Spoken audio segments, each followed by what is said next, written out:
Baru-baru ini viral sebuah video amatir singkat yang menarasikan bahwa gunung emas sudah ditemukan di Kongo.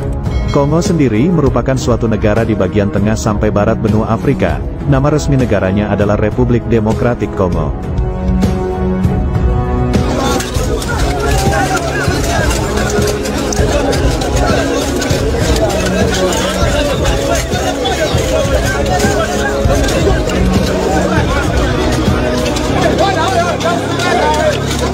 Kaum muslimin, di sini juga kita menyaksikan apa dikatakan Rasulullah Sallallahu Alaihi Wasallam, Ofrat mengering di negeri Irak.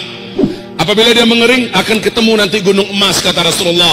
Tidak akan terjadi kiamat sampai sungai Ofrat mengering terlebih dahulu. Sejak 2014, bulan Maret 2014, apa yang dikatakan oleh NASA Amerika di New York Times pada tanggal 12 Februari 2013 jadi kenyataan bahwa sungai Ofrat mengering di 2014. Sampai hari ini sungai Ofrat sudah tidak lagi berair sedikit pun.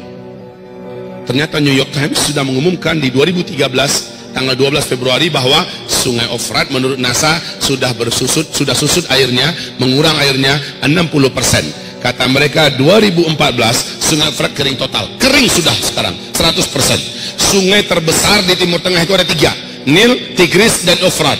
Dan Ofrat itu induknya atau sumber kepalanya adalah di Turki, lehernya di Syria, bodinya di Irak, ekornya di Iran. Sungai ini sekarang sudah tidak bisa lagi dinikmati oleh umat manusia di negeri Irak. Kaum muslimin yang kami muliakan, Masya Allah. Dan apa yang dikatakan oleh George Bush membuktikan hadis Nabi. Nabi mengatakan tidak akan terjadi kiamat sampai mengering terlebih dahulu sungai Ofrat. Keringnya sungai Ofrat akan menyebabkan munculnya atau ditemukannya gunungan emas yang ada di negeri Irak, yang menjadikan kaum lelaki di muka bumi ini akan berlomba-lomba ke sana untuk memperebutkan gunung emas tersebut, dan mereka berperang. Dalam setiap 100 orang yang berperang akan terbunuh 99, satu yang tersisa hidup dari setiap 100 orang. Setiap mereka berkata, semoga satu orang yang bertahan hidup itu sayalah orangnya. Di hadis yang lain, Nabi mengisyaratkan ketidaksukaannya kalau umatnya ikut berperang di sana demi memperebutkan gunung emas tersebut. Ibadah Allah yang kami muliakan, sungai Ofrat sudah kering. Dan ini tidak bisa ditutup-tutupi. Juga tidak bisa direkayasa keringnya sungai Ofrat. Dan George Bush, masih ingat George Bush? Masih? Siapa makhluk ini, Pak? Presiden Amerika Serikat sebelum digantikan oleh Barack Obama berpidato dengan penuh semangat di depan gedung putihnya dan berkata, satelit kita telah menangkap potensi emas yang sangat besar di negeri Irak. Amerika Serikat selaku polisi dunia akan memastikan emas tersebut aman dari tangan-tangan para penjahat-penjahat yang tidak bertanggung jawab. Setahu kita yang penjahat itu siapa? Kaum muslimin, subhanallah, hadis Nabi sudah jadi kenyataan. Kalau nggak sekarang, zamannya kapan lagi? Saya bertanya, kalau nggak sekarang, zamannya kapan pernah sungai Ofrat kering total seperti sekarang? Dan sudah berapa tahun? Sejak 2014 loh. Sudah berapa tahun? Kalau keringnya cuma sebulan 2 bulan, bisa jadi dia mengalir lagi. Nah ini sampai sekarang kering. Dan ada yang unik. Kenapa bulan Maret, bulan April 2014 135.000 pasukan darat Amerika Serikat yang berserakan di seluruh negara-negara Teluk tidak jadi ditarik oleh Barack Obama ke Amerika, padahal membiayai mereka sudah tidak sanggup lagi Amerika, tapi tetap dipertahankan di Timur Tengah. Kenapa setelah Donald Trump?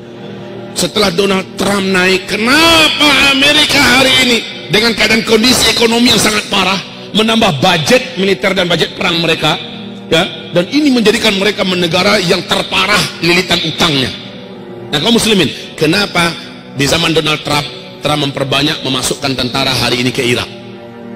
Ditambah lagi dari 5.000, 10.000, 20.000 terus ditambah. Bapak tahu rahasianya? Benar kata Rasulullah, ketika sungai Ofrat mengering akan ditemukan gunung emas. Laki-laki yang ada di muka bumi dari berbagai negara berdatangan membawa senjata-senjata mereka ke sana. Perang besar akan terjadi memperebutkan gunung emas itu. Sedangkan Freeport kita saja, emas Freeport kita saja sudah akan menjadikan dua negara besar ini, Amerika dan China, siap saling pesta perang, dan itu di tanah air kita. Negeri kita jadi tempat perang. Nah itu hanya Freeport. Bagaimana dengan gunung emas yang ada di Irak? seluruh dunia kan, dan nanti kamu akan terbelah menjadi dua belahan besar di akhir zaman, kata Nabi. Blok timur, blok barat. Kamu akan berdamai dengan blok barat, diajak damai oleh mereka. Lalu kamu menyatukan kekuatan dengan blok barat, kamu akan berperang memerangi musuh bersama di blok timur.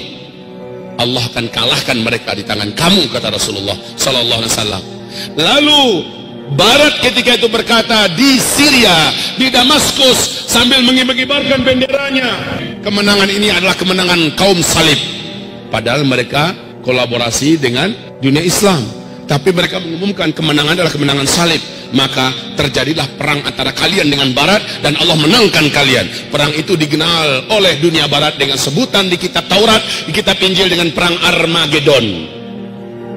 Kalau dalam hadis disebut dengan Malhamah Al-Kubra, dan itu terjadinya nanti di Syam, tepatnya di Syria, Ghutah, A'maq dan Dabiq. Kaum muslimin yang kami muliakan, hari ini kita melihat arah dunia menuju ke situ. Arah dunia sekarang sedang menuju kepada perpecahan dan peperangan besar.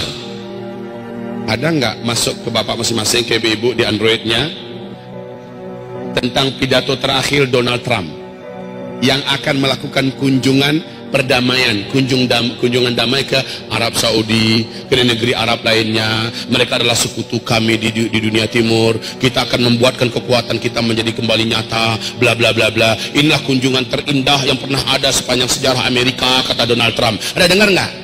Ada dengar nggak? Pada sebelum dia naik, apa ancamannya dengan dunia Islam?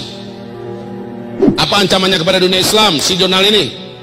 Dan ancaman itu dia buktikan, Pak. Baru saja dia naik, sudah mulai dilakukan ini. Bahkan ada masjid di Amerika yang diratakan dengan tanah. Sudah mulai. Kemudian bagaimana ancaman-ancamannya dia wujudkan. Dan sekarang dia melihat bagaimana harus bersatu dengan dunia Arab atau dunia Islam. Maka lihat, hadis Nabi akan jadi kenyataan. Kamu akan diajak berdamai oleh Rum, dalam hal ini Amerika dan Eropa. Lalu kamu akan memerangi musuh bersama di blok timur, yaitu Rusia, China, India, Iran, dan semua kekuatan blok timur akan perang besar melawan blok Islam dan Barat. Kaum muslimin, lihat, sebentar lagi, kalau sudah begitu kenyataannya, lalu di fase keempat ini, apa yang harus kita lakukan, wahai para pemuda? Apa yang harus kita buat, wahai generasi muda? Ibu-ibu, apa yang harus ibu lakukan? Sementara kata Rasulullah, yang paling panjang umurnya adalah ibu-ibu. Dalam artian apa? Di fase keempat yang paling banyak tersisa hidup itu kaum ibu-ibu, Bu. Di mana laki-laki jumlahnya 1:50. Pada kemana kita semua? Sudah di alam barzakh. Semoga saja kita lagi cerita nanti di taman surga sambil menunggu kiamat. Taib kaum muslimin, ini akhir zaman. Di masa ini akan banyak kejadian-kejadian yang luar biasa. Dan di masa ini memang kaum lelaki yang paling banyak berpindah ke alam barzakh.